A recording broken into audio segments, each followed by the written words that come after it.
오늘 이 말씀 가운데서 보면은 이제 26절부터 인간을 창조하시는 이 하나님의 창조 사역을 우리가 보게 됩니다.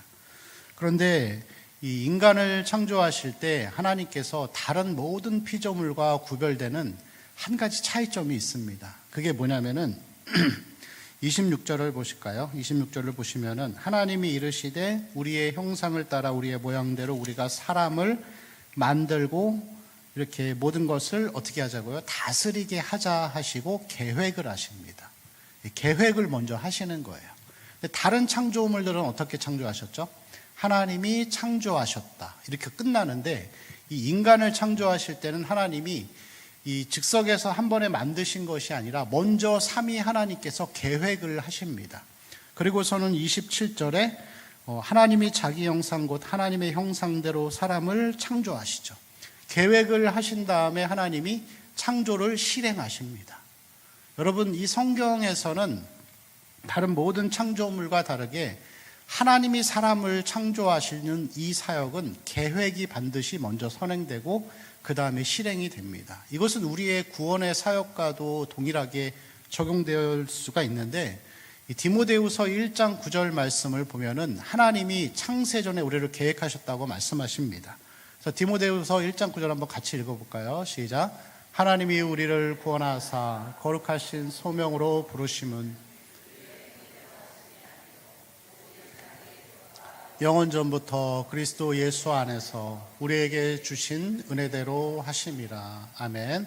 자, 하나님이 우리를 구원하신 이 모든 일들은 영원전부터 계획하신 거예요. 자, 그러면서 이 계획하신 것에는 계획과 이 실행이 있는데 하나님이 창조 사역은 구원 사역과 동일합니다. 그래서 하나님이 인간을 창조하기 전에 계획하시고 실행하시는데 계획과 실행은 그 뒤에 적용까지도 포함이 되는 것이에요. 여러분, 우리의 구원은 성부 하나님이 구원을 계획하셨어요. 창세전에 계획하셨고 그것을 예수님이 이 땅에 오셔서 십자가 죽음의 사역과 부활을 통하여 33년의 의의 삶을 성취하는 것을 통해서 구원을 성취하신 거예요. 그리고 예수님이 하늘로 올라가신 이후에 이 땅의 사도행전부터 성령이 우리 안에 내주하시면서 구원받은 자의 삶을 이끌어 가시는 거예요. 그 적용이라고 합니다. 이것은 마치 집을 짓는 것과 똑같아요. 집을 지을 때 세 가지의 파트로 나눠집니다. 첫 번째는 무엇이죠? 도면과 설계도를 가지고서 집을 지을 계획을 세우는 거예요. 이 성부 하나님이 구원의 계획을 하신 것입니다. 그리고 집을 짓습니다. 누가 짓죠? 기술자들이 와서 인부들과 함께 장비를 이용해서 그리고 제목들을 이용해서 집을 짓는 이 사역이, 이 일들이 바로 예수 그리스도의 구원의 성취입니다. 그럼 여러분, 집을 계획해서 다 짓고 나면은 그 집을 빈집으로 두나요? 그렇지 않죠. 집주인이 들어가서 살면서 계속 그 죽을 때까지 살겠죠. 특별한 일이 없는 한. 그러면서 그 집을 계속 관리를 하는 거예요. 좀 이렇게 파손된 부분이 있으면 다시 고치고 수리하고 하면서 집을 관리하고 유지하고 보수하는 게 성령님이 우리 가운데 구원 이후에 오셔서 우리의 구원을 이루어 가시는 것을 이야기하는 것입니다. 그래서 여러분, 다시 얘기하면은 오늘 이 말씀, 하나님이 우리의 형상대로 사람을 다스리게 하자, 만물을 다스리게 하자 계획하시고 사람을 지으셨다라고 하는 거는 그 뒤에 우리의 삶의 모든 부분들까지도 하나님이 함께 하시고 인도하신다는 것까지 다 포함이 되는 것입니다. 그래서 시편 139편의 고백을 보면은 2절 말씀에서 시편 기자가 고백합니다. 같이 읽을까요? 주께서 내가 앉고 일어섬을 아시고 멀리서도 나의 생각을 밝히 아시오며. 나의 앉고 일어섬과 삶의 행동의 모든 것들을 하나님은 이미 알고 계신다는 것입니다. 13절에도 보면은 같이 읽겠습니다. 주께서 내 내장을 지으시며 나의 모태에서 나를 만드셨나이다. 여기서 내장은 이 콩팥을 의미하는데 이 고대 사람들은 내장이 사람의 마음을 의미한다고 이해를 했어요. 그래서 하나님은 우리의 행동을 아시고 마음의 상태도 다 아시는 거예요. 그리고 16절을 보실까요? 또 읽겠습니다. 내 형질이 이루어지기 전에 주의 눈이 보셨으며 나를 위하여 정한 날이 하루도 되기 전에 주의 책에 다 기록이 되었나이다. 아멘. 나의 주의 책에 나를 위하여 정한 날이 다 기록되어 있다는 거예요. 그러니까 하나님이 우리를 창세전에 선택하셔서 예수 그리스도를 통하여서 구원해 주시고 그 이후에 우리의 삶, 우리 모든 성도들이 하나님 앞에 가는 그날까지의 모든 삶을 하나님은 다 알고 계신다는 거예요. 별로 위로가 안 되시나요? 하나님이 우리의 인생을 다 알고 계신다고 하는 것은, 여러분, 우리가 고난 가운데 있을 때는 그것도 하나님의 섭리 아래에 있는 거예요. 그리고 하나님은 우리가 고난 가운데 있을 때 그것을 하나님의 이 전지전능하심과 우리의 모든 인생을 아신다는 것을 기억하면서 우리가 이 고난을 그리스도의 은혜 가운데에서 이겨나갈 수 있는 것입니다. 우리가 반대로 평안의 삶이라고 한다면 그 삶을 또 이끌어 가시는 하나님께 감사의 삶을 살아갈 수 있는 것이죠. 여러분, 불신자들은 그냥 태어나서 존재하고 있다가 그냥 죽습니다. 그렇지만 그리스도인들은 하나님이 창세전에, 우리가 태어나기도 전에 우리를 아셨고 선택하셔서 태어나게 하시고 구원해 주셨고 우리의 모든 삶을 이끌어 가십니다. 그리고 우리의 삶은 마지막에 하나님 나라에 들어가는 영원한 영생과 소망과 승리의 삶이라는 것을, 그것이 우리에게 큰 위로가 되시기를 바랍니다.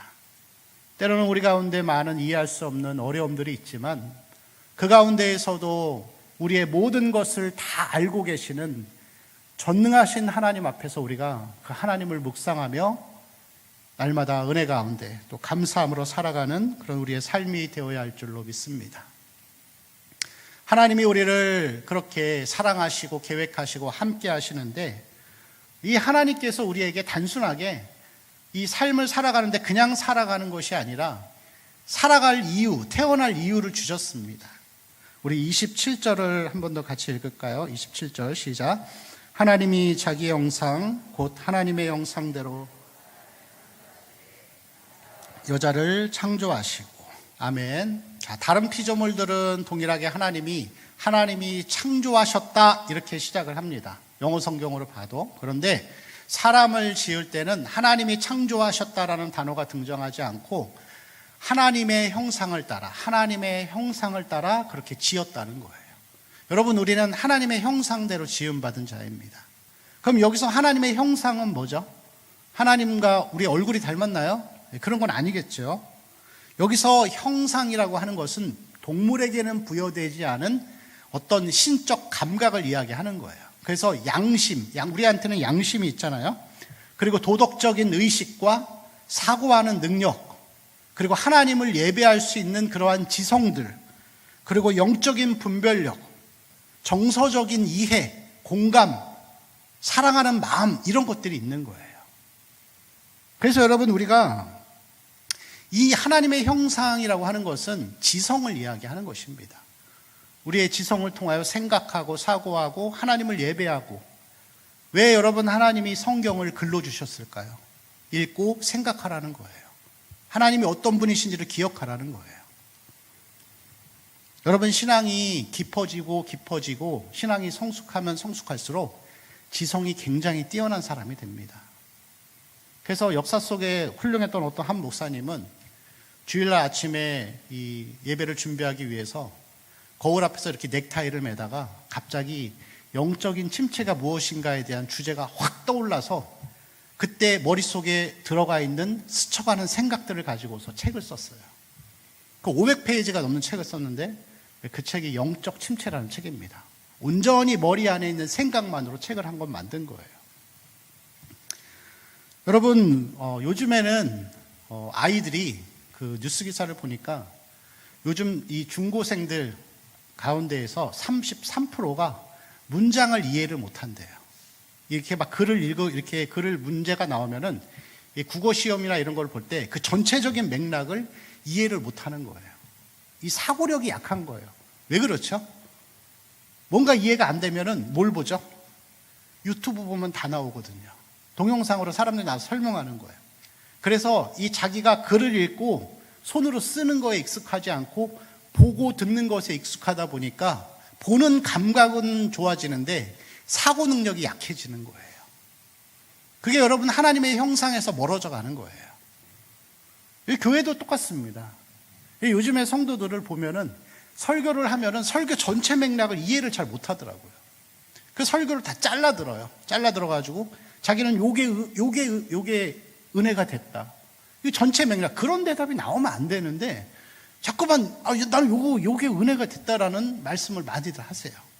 그만큼 우리의 사고가 약해지고 이 피상적인 지식 가운데 살고 있다는 것을 우리에게 보여주고 있습니다. 여러분, 하나님의 형상을 담는다고 하는 것은 지성의 훈련을 통하여서 우리가 하나님을 더 깊게 사고하고 생각하는 것을 이야기하는 것입니다.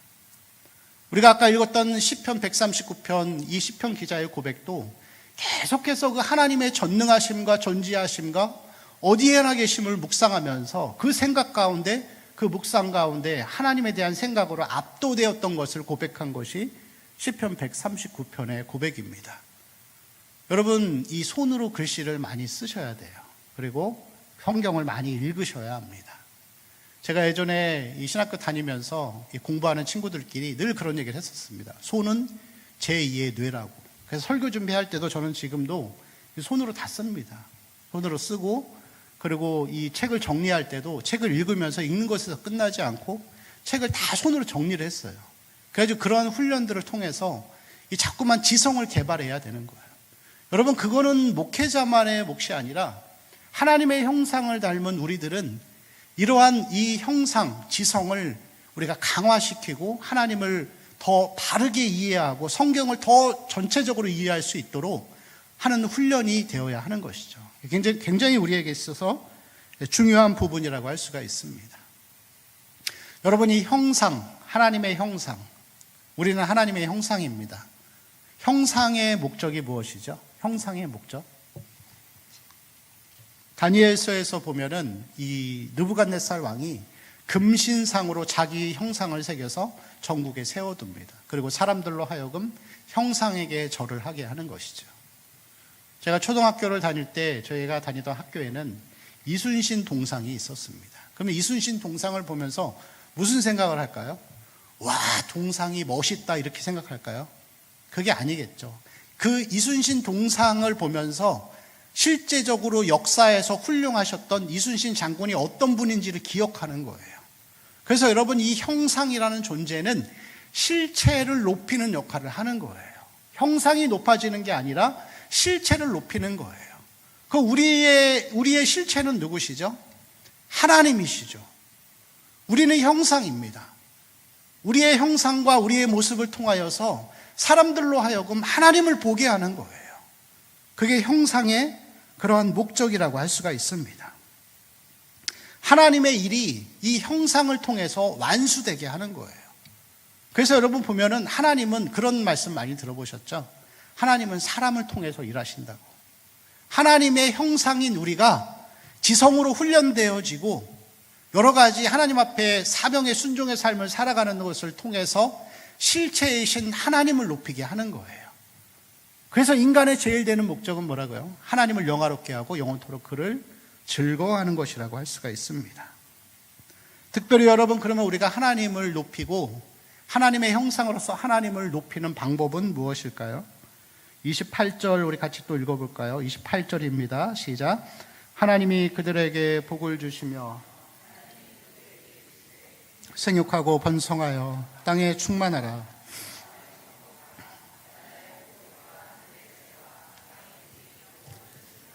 다스리라 하시니라. 아멘. 자, 우리는 하나님의 형상을 닮았기 때문에 하나님의 형상으로서 이 땅에 충만하고 생육하고 번성하고 충만하고 다스리고 정복하라는 하나님의 명령을 받았습니다. 그럼 여기서 여러분 첫 번째로 생육하고 번성하고 충만하다라고 하는 것은 뭐냐면은 충만하게 채우다라는 의미가 있어요. 충만하게 채우다라는 의미가 있는데 이것은 뭐냐면은 예전에는 그냥 문자적으로 해석을 해서 자식 많이 나가지고 애국자 되라 그렇게 이해를 했는데 여기서 이 번성과 이러한 충만함들은 이 영적인 번성을 이야기합니다. 그래서 나를 통하여서 많은 사람들에게 그리스도의 영향력이 흘러가게 하는 거예요. 여러분 자녀를 키울 때도 그런 것이죠. 여러분 자녀를 키울 때 목적이 무엇인가요? 세상 사람들처럼 뭐 좋은 대학 가고 뭐 성공한 사람으로 살게 하는 것인가요? 물론 그것도 중요합니다. 내 자식이 좋은 위치에서 사는 거 참 중요하죠. 그렇지만 그거는 하나의 결과물일 뿐이고 우리의 중심의 기도 제목은 이 아이가 하나님을 경외하고 하나님을 사랑하는 자로 크게 하는 거예요. 그게 여러분 나를 통하여서 하나님이 말씀하신 충만하게 하시는 거예요. 그렇게 살게 만드는 거예요. 그냥 단순하게 우리가 기도하면서 이 어떤 자녀의 앞길과 성공만을 위해서 기도하면 안 되는 것이죠. 그것도 중요하고 그것도 기도해야 하지만 그러나 근본적인 우리의 자녀를 향한 목적은 이 자녀가 하나님 백성답게 살도록 만들어가는 것이라고 할 수 있습니다. 꾸준히 기도하는 거예요. 그래서 10년이고 20년이고 그게 여러분 충만하게 만들어가는 그런 것이라고 할 수 있습니다.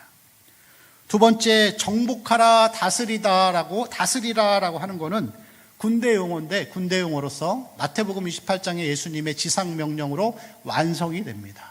그래서 이거는 땅끝까지 이르러 제자를 삼고 복음을 전하는 것을 이야기하는 거예요.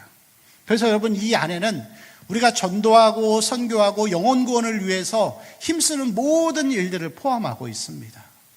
그런데 여러분 그것만 포함하지 않고 여기서 정복하고 다스리라고 하는 것은 무질서를 질서 있게 만들고 악의 세력을 선하게 바꾸는 것을 이야기하는 것이에요. 그래서 교회의 어떤 영적인 확장, 전도, 선교를 넘어서 이 그리스도 사회에서 그리스도적인 기업을 세워가고 과학기술이나 사회 각 분야에서 전문가로서 그리스도인으로서 전문가로서 세상을 선하게 사회를 선하게 만들어야 할 역할들까지도 포함하는 것입니다. 그래서 이 생육하고 번성하고 충만하고 다스리고 정복하는 이 모든 일들은 창조한 세계와 그 안에 만물을 다스리는 인간을 하나님의 선한 청지기로 세우는 작업이라고 할 수 있습니다. 여러분 우리 영혼 구원을 위해서 전도 선교를 위해서도 그리고 우리 자녀들을 위해서 또 이 땅과 이 나라 가운데에서 뭐 예수 잘 믿고 신앙 좋으면 다 신학교 가고 목사 되고 그런 게 아니라 거룩한 평신도들이 많아지도록 우리가 이러한 선한 영향력을 위해서 함께 기도해야 할 줄로 믿습니다. 28절을 우리 한 번 더 같이 읽겠습니다. 시작. 하나님이 그들에게 복을 주시며 하나님이 그들에게 이르시되 땅을 정복하라. 바다의 물고기와 하늘의 새와 땅에 움직이는 모든 생물을 다스리라 하시니라. 아멘. 자, 생육하고 번성하고 충만하고 다스리고 정복하라고 말씀을 하시는데 그거를 뭐라고 말씀하시냐면은 하나님이 그들에게 복을 주셨다 이렇게 표현을 하고 있습니다.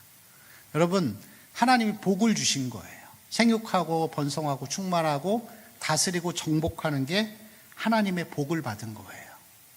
우리가 생각하는 복하고는 좀 다릅니다. 복이 뭐죠 여러분? 생육하고 1차적으로 자녀를 낳잖아요. 그럼 여러분 자녀를 낳은 거는 엄청난 축복이잖아요. 하나님의 복이에요. 근데 이 하나님의 복 안에는 긍정의 요소만 있지 않아요.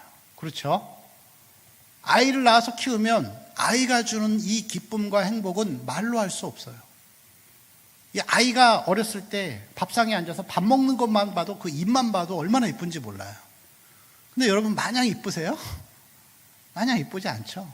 이해가 안 될 때도 있어요. 속 썩일 때도 있어요. 어려울 때도 있어요. 근데 하나님이 주신 복은 그런 복이에요. 말할 수 없는 기쁨이 있지만 감당해야 할 십자가도 있는 거예요. 그게 하나님이 말씀하시는 복이라고 할 수 있습니다. 여러분 기도하고 말씀을 보는 것은 의무가 아니라 하나님이 주신 복입니다. 여러분 기도 많이 하고 나면 마음이 어떠시죠? 하나님이 주신 세상이 줄 수 없는 말할 수 없는 평강과 감사로 넘칩니다. 그럼 마냥 좋은가요? 기도하러 나와야 하는 이 시간을 드리고 거룩한 시간을 드리는 이 기도의 시간을 내는 것이 결코 쉽지 않습니다. 그래서 어거스틴은 말하기를 기도는 가장 힘든 노동이라 그랬습니다. 말씀을 보면 여러분 이 말씀 가운데 많은 위로가 되시죠. 그렇지만 여러분 말씀을 보는 것은 내가 시간을 들이고 인내함으로 그 자리에 앉아 있어야 하는 수고가 따르는 거예요.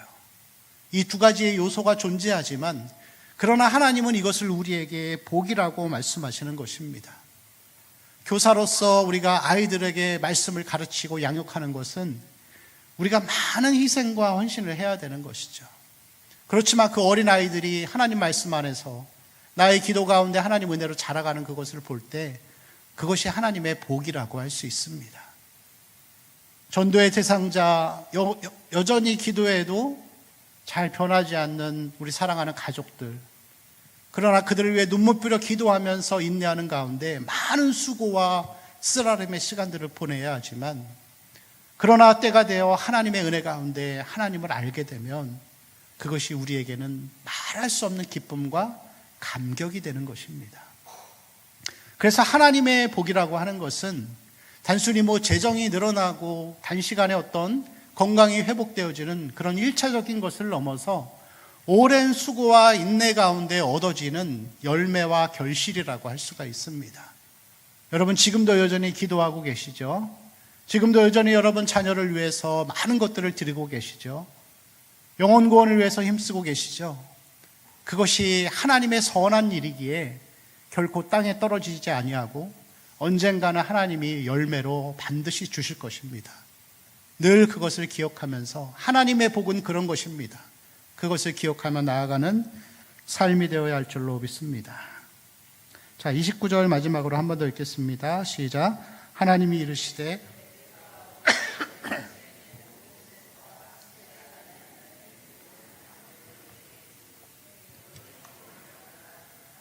아멘. 여기서 보면은 하나님께서 29절에서 모든 채소와 씨가진 열매 맺는 나무, 모든 나무를 너희의 먹을거리가 되게 한다고 그렇게 말씀을 하셨습니다. 하나님이 나무와 이 식물들을, 채소를 자라게 하셔서 인간에게 먹을거리를 제공해 주신 거예요. 근데 여러분, 이 고대 근동사회에서는 인간이라는 존재의 의미가 신들에게 먹을거리를 조공하기 위해 신이 만든 피조물이었던 거예요. 그래서 인간이라는 존재는 하찮고 신이라는 존재를 위해 존재하는 하나의 노예와 같은 역할이었던 거죠. 그렇지만 오늘 이 창세기 말씀에서는 정반대로 설명하고 있습니다. 인간을 위해 하나님이 제공하신 거예요. 구원을 위해서, 우리를 위해서 예수 그리스도를 보내셨고 희생의 죽음과 부활을 통해서 우리에게 구원을 여시고 제공하셨습니다. 먹을거리도 그런 것이죠. 이게 얼마나 놀랍고 감격적이었는지 시편 8편에서 기자가 그렇게 고백합니다. 여호와를 주여, 주의 이름이 온 땅에 어찌 그리 아름다운지 하면서 인간을 위해 모든 것을 들이시는, 그리고 인간을 감싸시고 보호하시는 그 하나님의 은혜를 찬양하는 것을 볼 수가 있습니다. 여러분, 하나님이 우리의 모든 것을 아시고 우리의 인생을 아시고 또 우리의 생각 가운데 뭐가 필요한지도 다 아십니다. 저도 이 재정적으로 참 어려웠던 시간들이 있었어요. 그럴 때 정말 믿음으로 살려고 애를 쓸 때 이 재정적인 정말 큰 어려움이 있었는데 마음속에서 이거 먹고 싶다 그러면 바로 생기더라고요. 근데 그런 시간을 제가 몇 년을 보냈어요. 근데 그런 것을 보면서 하나님은 정말 예측할 수 없는 분이구나, 그런 생각들을 많이 했었습니다. 그런데 여러분 오늘 잘 보세요. 하나님 우리의 모든 것을 다 아시고 다 제공해 주시는데 뭐가 먼저죠? 하나님의 사명이 먼저예요. 무슨 말이냐면 28절에서 생육하고 번성하고 다스리고 정복하라고 하시잖아요. 사명을 주신 다음에 먹을거리를 주시는 거예요. 여러분, 이게 영적인 순서입니다. 그리스도인의 삶은 먹고 사는 게 1순위가 아니고 하나님의 사명이 먼저예요. 하나님의 사명을 우리가 감당하고 순종하려고 애쓰면 하나님 우리 삶을 채워주시는 거예요. 예수님도 말씀하시잖아요. 너희 먼저 그의 나라와 의를 구하라. 그리하면 이 모든 것을 너희에게 더하시리라. 이스라엘 40년 동안 광야 훈련 시키신 이유가 그거예요.